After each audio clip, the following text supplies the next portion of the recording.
What is reactive attachment disorder, RAD? Attachment is a system. We have an attachment system that we're born with. It's hardwired and it's for our survival. And our attachment systems get activated when we need comfort, safety, nurturance, and support. So when a child is born into a family that provides that responsive attachment behavior, they develop a sense of a healthy confidence that we call secure attachment.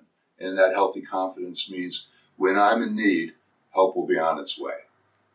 When children grow up, on the other hand, and this is where the disorder part, reactive attachment disorder, the attachment disorder is when children grow up in a home where the very people that are supposed to be their caregivers are the source of their distress. They've been severely neglected and or abused, sometimes sexually abused, often physically and emotionally abused, and severe neglect in ways that are almost unspeakable. They may have gone days without being fed or changed. They may have, when they made noise, been violently treated. So they go through this experience. Instead of developing confidence that their primary caregivers are going to respond, they develop a great reality-based knowledge that help will not be on its way when they're in distress. And that sets something up in motion with children such that they learn to shut down in a lot of ways. It's so much emotional overload that they dissociate or kind of just go off into their own world. They also learn that they need to be in control rather than trust anybody that is in control traditionally. The result of all of this is that children are often removed from homes and placed in foster care. And unless those foster carers are well trained, a lot of times the foster care system becomes another repetition for the child of the abuse and neglect they received in their biological home. And so often before they're adopted, many of the children that we work with here at Radical Healing have been in 10 or 15 homes or more before they're adopted. So by the time they're adopted, there's nothing that's obvious to them about a change. They don't see that this is a loving, safe place. Now they may be 2, 3, 4, or 5 years old, and now they go into a home where they can get the guidance and nurturance and security and all the good things and enjoyment, shared enjoyment that children want and need. And instead of being able to experience and receive that, they are just the opposite of that. The word reactive in reactive attachment disorder is these children have a strong reaction to the way that they were parented, and it's a predictable reaction as it turns out. While each child we've worked with here at Radical Healing has their own unique personality, the symptoms are often very similar. They tend to be very hard to parent from the standpoint that in a healthy family you would receive nurturing and guidance and mutual enjoyment, safety. These children don't receive it. They need to be in control because they're so scared of big people. They represent their abusers and neglectors. So they try to keep pushing these people away because closeness means danger. So what services does Radical Healing provide to both RAD children and their families? We have two major areas of service in terms of the children and their families. And it starts in many ways in an odd place because these children have had such an upside down beginning. They need to be parented in a rather upside down way, or really a non-traditional way that's much more attuned to the child's reality. And so we do a lot of training of parents, a lot of education to help them be able to make every interaction with their child meaningful and intentional toward the growth of trust and safety between them and their child. One of the things that has gone a long way in our understanding is Dr. Daniel Hughes, one of the foremost leaders in attachment training and application with families of adopted and foster children, developed a method called PACE. It's an acronym, PACE, for the inner attitudes of parents and their interactions with children. Works for therapists too, I might add. So the P stands for playfulness, which isn't appropriate to every moment and situation, but many times some playfulness creates that bond of shared enjoyment. The other three are A for acceptance, not acceptance of the behavior necessarily, but acceptance of the person. And the C stands for compassion, and the E stands for empathy. And while most people can say those words and know what they mean, at a superficial level, the training that we provide is to help parents really deeply learn how to stay connected to their children and to not be taking personally some of the hurtful or potentially hurtful behaviors that the children do, but rather to understand that those are signs and symptoms of their own wounding, and that instead they can come alongside their child in a compassionate way. One theme that we hear from many of the parents that come to Radical Healing is that they've learned so much about connection with their child and compassion.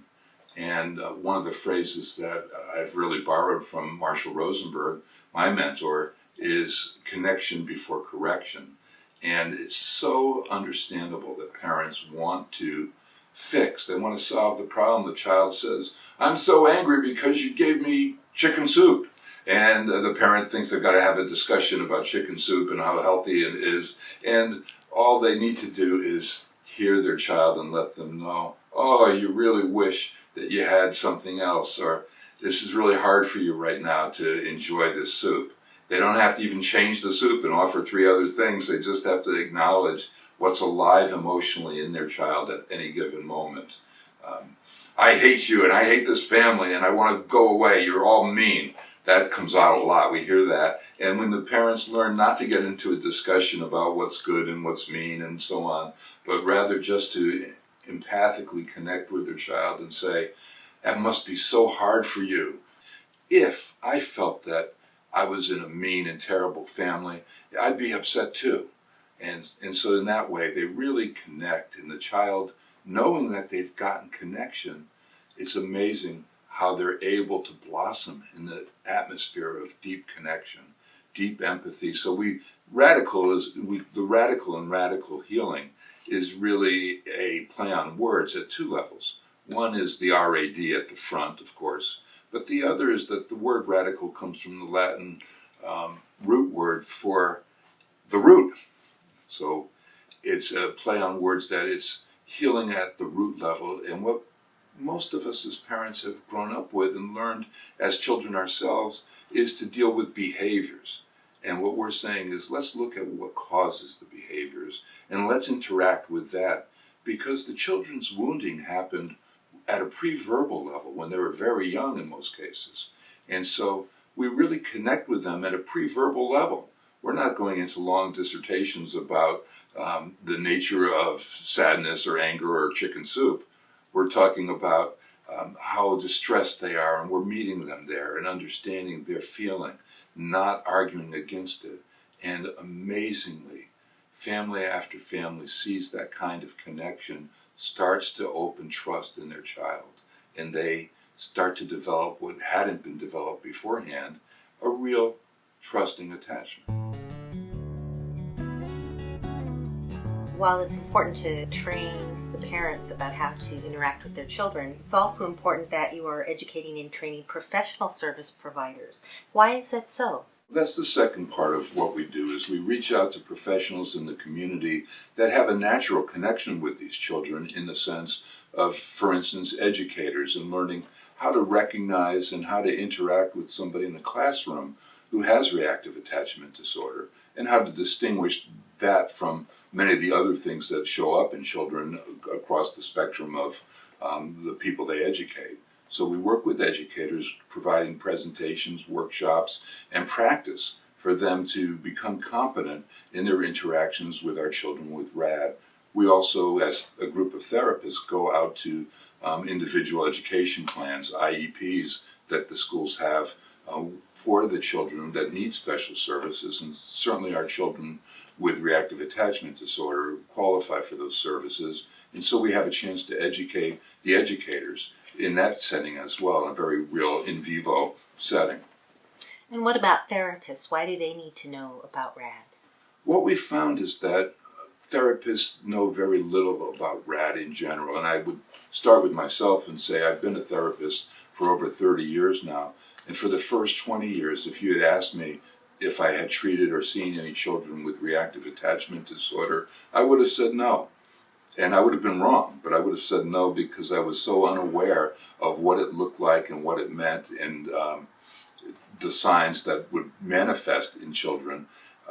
Now, so now what we want to do is make sure that other therapists who are perhaps equally unaware, or maybe a little bit more aware than we were back then, get the kind of training not only that they need, but in most cases they really want. We see that therapists want to be effective. I think people have heard more about reactive attachment disorder in the last 10 years, even in the last 5 years. So there's a willingness to learn more.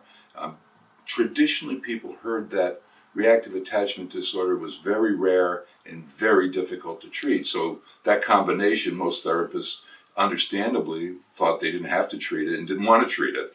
And now what's happening is a lot of therapists are very happy to take on a challenge and very happy to learn from people that are a bit further down the road in their understanding, as I believe we are at Radical Healing. Our long-term goal with Radical Healing is to create the kind of community that's necessary to raise a child with reactive attachment disorder, with developmental trauma, and all the pain that these children bring into the homes that are committed to loving these children to wellness. We think it takes about 3 villages to raise these children, and what we're trying to do really is to create a community of people that are well equipped, really therapeutic parents, for educators who really know how to work with the children and their families, and for the therapeutic community, social workers, therapists, psychiatrists, medical people, and nurses, the whole community of caregivers that are involved in this child's life, that these parents will have a place of respite where they can have a break from the relentless challenges that they're faced with. And there are people trained to be able to come in and work with their children while they have a couple of hours just to go and be, or just to remember who they are, or even an overnight. So our long-term plans are to create facilities that will make some of this possible. And we will continue to work together as a village to raise these children because they belong to all of us in that sense. Tell us why you have so many giraffes in the rooms here.